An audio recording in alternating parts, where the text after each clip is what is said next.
Zenj TV, tujivunie nyumbani.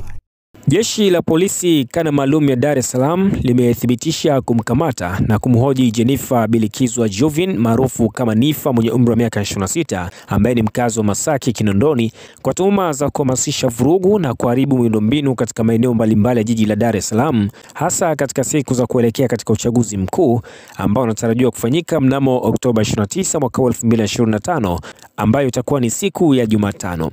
Jeshi la polisi limemkamata Nifa leo hii tarehe 27 mwezi wa 10 Oktoba 2025 mnamo majira saa 9 za mchana alipokuwa katika eneo la Sinza, ambapo jeshi la polisi limesema hatua zaidi za kisheria zinaendelea kuzingatiwa dhidi ya mtuhumiwa huyo. Na taarifa ya kukamatwa kwa Nifa imethibitishwa na kamanda wa polisi kanda maalum ya Dar es Salaam Jumanne Muliro, na kusema kuwa jeshi la polisi ndilo ambalo linahusika kumkamata mfanyabiashara huyo na wala hakutekwa na watu wasiojulikana kama wengine wanavyodai. Na taarifa hii sasa hivi inaendelea kuchukua nafasi kwa kiasi kikubwa kupitia huko mitandaoni, na wengi wakihoji kwamba kipi ambacho amekifanya Nifa hadi kutiwa nguvuni na jeshi la polisi. Lakini kwa yote hayo na kufahamu kwa undani zaidi kuhusiana na kile ambacho kinamsibu Nifa kwa wakati huu, basi ni kusihi sana endelea kusalia na Zenj Online TV kwa ajili ya kupata undani wa taarifa hii pindipo jeshi la polisi litakapotoa taarifa rasmi kuhusiana na chanzo au sababu iliyompelekea Nifa kukamatwa na kutiwa nguvuni.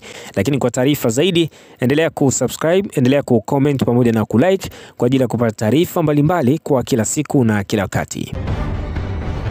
Zenj TV, tujivunie nyumbani.